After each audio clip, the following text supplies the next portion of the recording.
Keeping New York History Alive. This is Bonnie Wood, reading from Christian Schultz Jr.'s book, Travels on an Inland Voyage.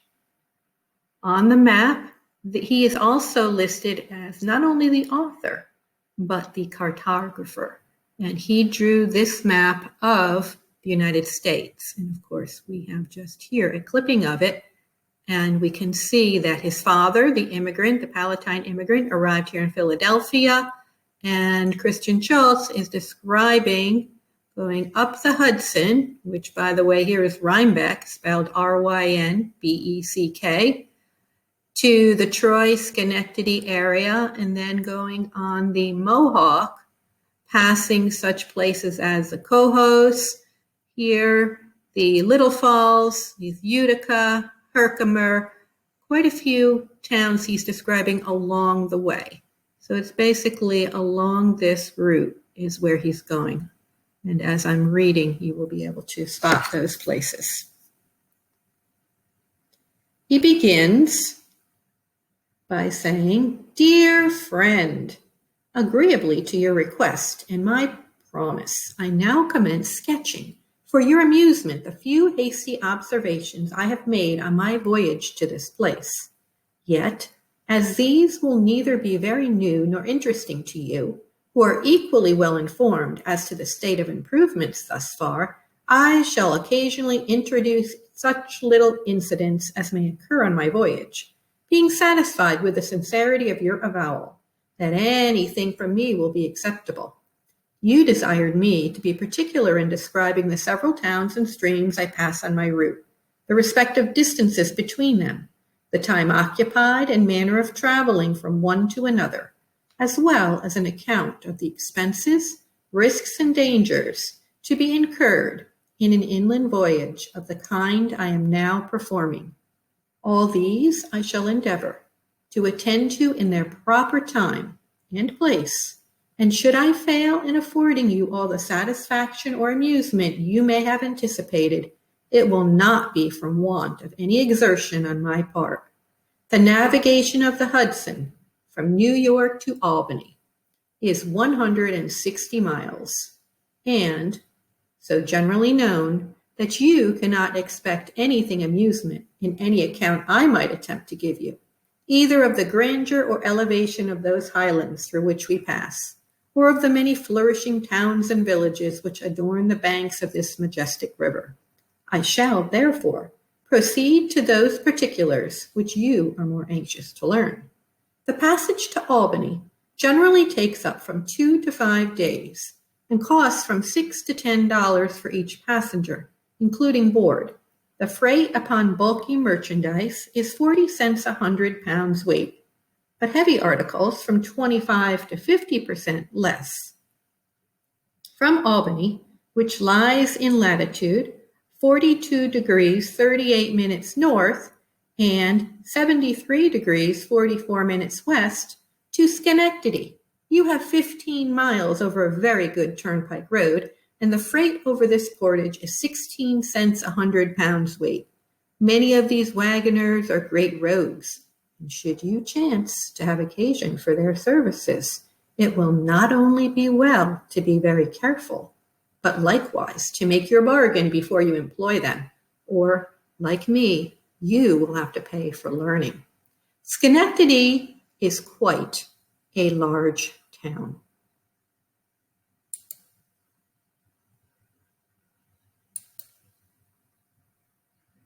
This is the title page of his book, and we can see here that he traveled through New York, Pennsylvania, Virginia, Ohio, Kentucky, and Tennessee, and through the territories of Indiana, Louisiana, Mississippi, and New Orleans, years 1807 to 1808, including a tour of nearly 6,000 miles.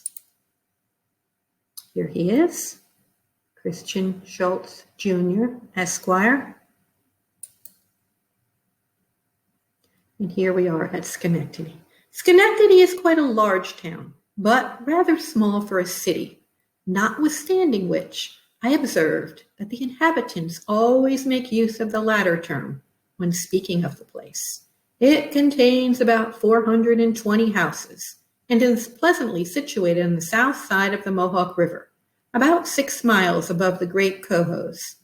From its situation at the commencement of an extensive inland navigation, whose shores are daily increasing in wealth and population, there can be no doubt that, at a period not very far distant, Schenectady will rank as one of the first interior cities of the United States. The freight from Schenectady to Utica, a distance of 104 miles by water, is 75 cents a hundredweight. The carriage by land is the same.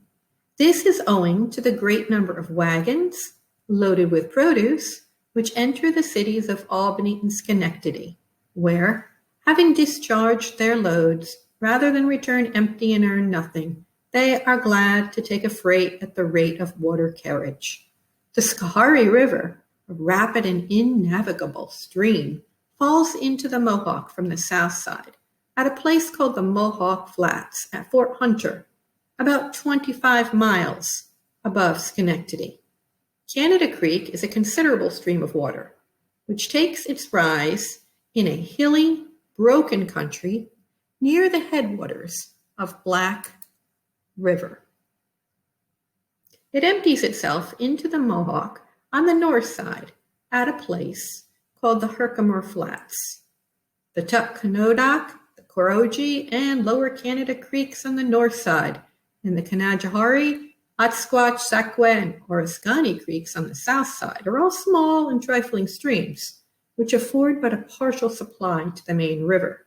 You will please to observe, as a general rule in future, that in all my references with respect to the rivers and watercourses, I shall use the terms right and left, as the frequent windings and sudden turns of the rivers render it almost impossible to give the true bearings without a constant reference to the compass. I have noticed but 3 different kinds of boats used in navigating this river. Those called Schenectady boats are generally preferred and will carry about 10 tons burthen when the river is high. But when it is low, as at this time, they will not take more than from 3 to 4. They generally advance against the stream at the rate of from 18 to 20 or 25 miles a day. These boats are built very much after the model of our Long Island round-bottomed skiffs, proportionally larger, being from 40 to 50 feet in length and steered by a large swing oar of the same length. They have likewise a movable mast in the middle. When the wind serves, they set a square sail and topsail, which at a few miles' distance give them all the appearance of small, square-rigged vessels coming down before the wind. Our galley, which I am just now informed is called the Mohawk Regulator, has gone at the rate of 6 miles an hour against the stream. And during this time, believe me, nothing can be more charming than sailing on the Mohawk. It is not often, however, that a fair wind will serve for more than 3 or 4 miles together, as the irregular course of the river renders its aid very precarious. Their chief dependence, therefore, is upon their pike poles. These are generally from 18 to 22 feet in length, having a sharp pointed iron with a socket weighing 10 or 12 pounds affixed to the lower end. The upper has a large knob called a button mounted upon it so that the poleman may press upon it with his whole weight without endangering his person.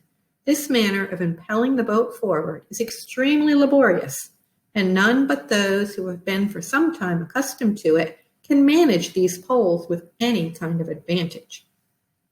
Within the boat on each side is fixed a plank running fore and aft, with a number of cross cleats nailed upon it, for the purpose of giving the polemen a sure footing in hard poling.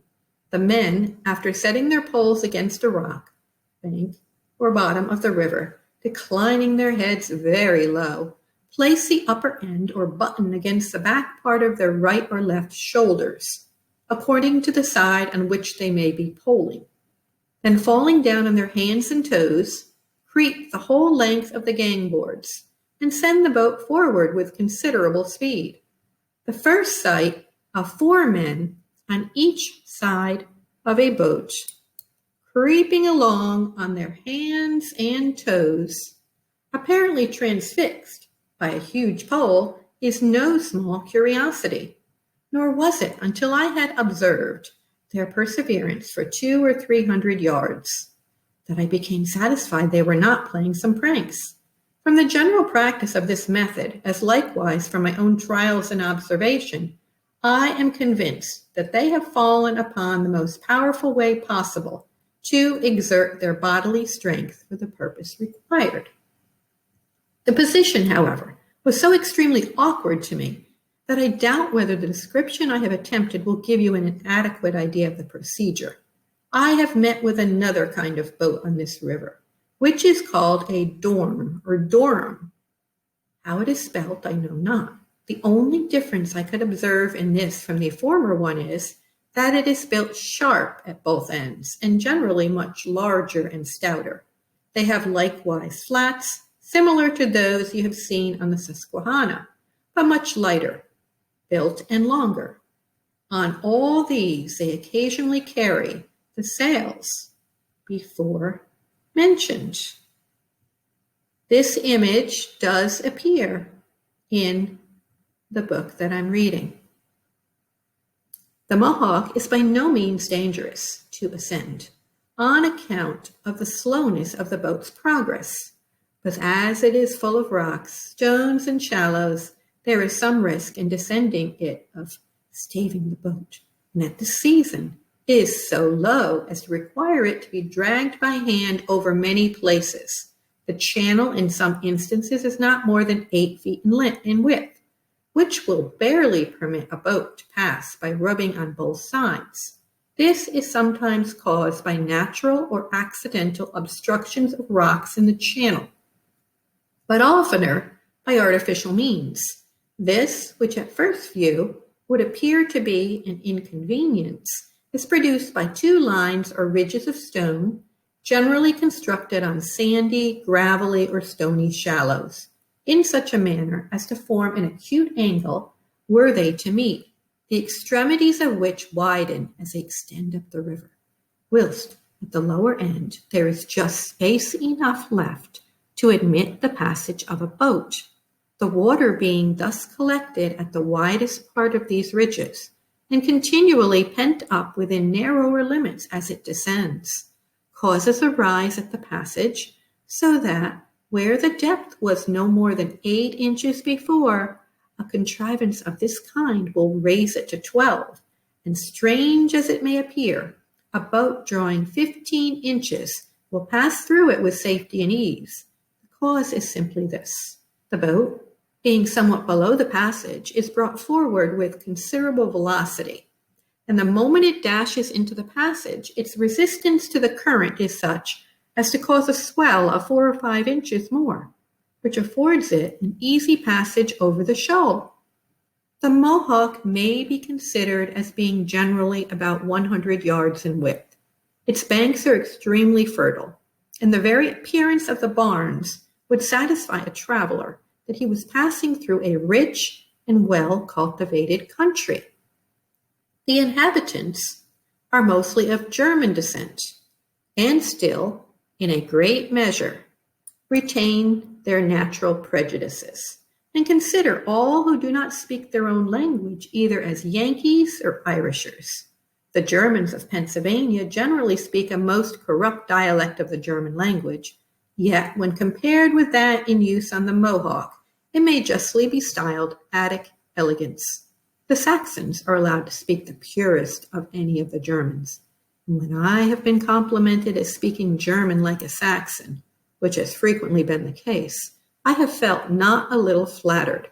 Judge, then, how I have been mortified to be told by a fair Mohawk that I was an outlandish man or an Irisher and did not understand their language, although I had made out to learn a few words.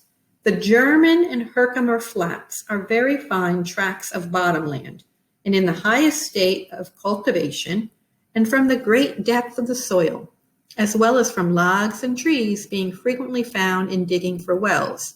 They were, in all probability, at some remote period, the bottoms of lakes. Canajoharie and Little Falls are the only two towns that lie immediately upon the river throughout the whole distance from Schenectady to Utica. The former is a scattered village on the left bank, about 45 miles from Schenectady. The latter about 13 miles farther up, situated on the right bank, in a rocky and barren country, of little value except for mill seats. It consists at present of 30 houses, and must in time become a very considerable manufacturing place, from the ease and facility with which mills may be erected. About a quarter of a mile before arriving at the falls are two places called the Devil's Hole and Devil's Oven. And from the description I had received, I expected to find a cavern large enough, at least, to contain a church, when lo, an examination, they appeared to be only small accidental excavations in the side of a rocky mountain, about the size of a common oven, with a very large mouth. From the great number of small excavations that are continually forming, it is evident that they have been produced in consequence of a pebble or stone becoming accidentally lodged in a small cavity of the rocks, where, the force of the water giving it a rotary motion, the cavity has grown with every overflowing of the river, which, when high, rushes directly into these holes. On the approach to the falls, the scenery of the country experiences a sudden and picturesque change. The river becomes contracted to about 1/3 its usual breadth. On each side, the mountains rise to a towering height, the sides of which, although inaccessible, are covered with lofty trees, which fasten their roots in the fissures and crevices of the rocks, and firmly maintain their station in spite of storms and tempests, while, as you advance, the river seems lost in a wilderness of rocks and precipices. In ascending these falls, you pass through 8 locks into the canal.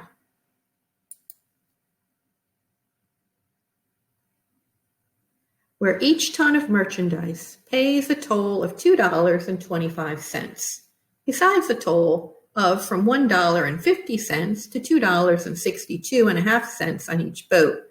This expense paid by the captain of the boat. It is, however, certainly too high, and is generally complained of. Not that the proprietors receive too great profits from these works, which, on the contrary, are at present rather a sinking fund, and must continue so until the number of boats employed on this river is increased in a 10-fold degree.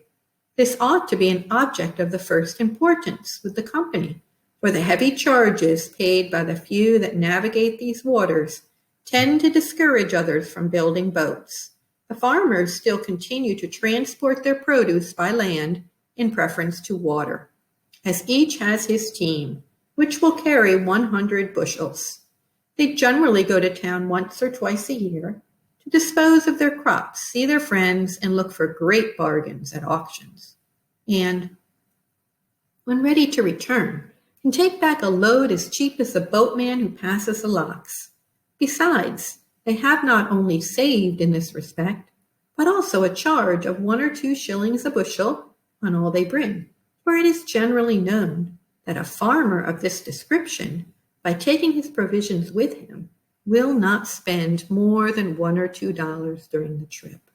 The great object of the company, therefore, should be to encourage the use of boats and endeavor to increase their number, and by that means divert the land carriage to the river.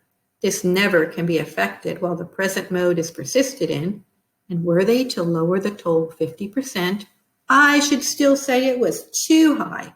In my opinion, they seem rather to have calculated upon high tolls and few boats. Experience, however, will soon teach them to consider the subject in a different light. The canal, which is 4 or 5 miles long, is a beautiful piece of water. passing through the flats of the town of Herkimer. It is a valuable acquisition to those through whose lands it flows, and when once planted with handsome trees, will be one of the pleasantest situations in this country. On the left, it is joined by Oriskany Creek, a small stream which passes through a large and extensive flat of the same name, but mostly unimproved. It was at this spot the famous battle was fought by General Herkimer with the Indians, in which he lost his life. The afternoon of my arrival at Utica, we encountered a violent thundersquall, which I should not have noticed to you had not a large tree immediately opposite to us been struck with lightning and fallen into the river, so that although drowning is scarcely possible on the Mohawk, yet there is some risk of being dashed to pieces by the falling of trees which overhang its banks. Utica, on the site of Fort Schuyler, is a flourishing village, handsomely situated on the left bank of the Mohawk. It contains, at present, about 160 houses, the greatest part of which are painted white and give it a neat and lively appearance. Foreign goods are nearly as cheap here as in New York, which, I presume, is owing to the merchants underselling each other. For this, like all other country towns, is overstocked with shopkeepers. Most of the goods intended for the salt works are loaded here in wagons and sent on overland, a distance of 50 miles. The carriage over this portage is 50 cents a hundredweight.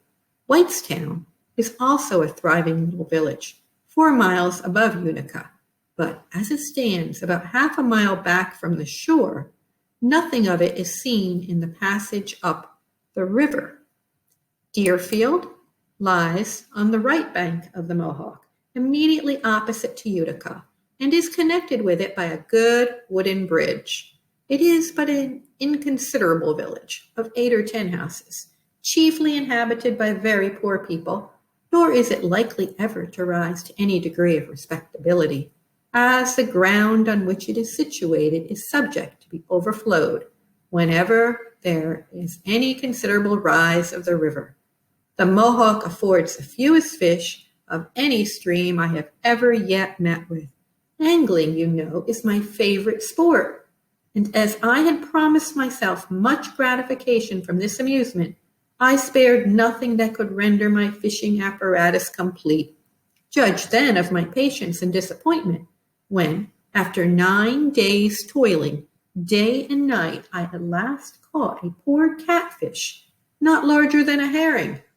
I hope, however, in a few days, to be amply compensated for my disappointment here, as we shall then be at the head of the Mohawk, and from thence descend with the waters flowing into Lake Ontario, which our captain informs me abounds with salmon and other delicious fish. Yet even here I perceive another difficulty presents itself, which is that nature has been so bountiful to the salmon of this country in furnishing them with quantities of delicious food as to make them reject the very best tidbit you can affix to your hook, so that unless you are expert enough to strike them with a spear, as is the custom, you are likely to go without.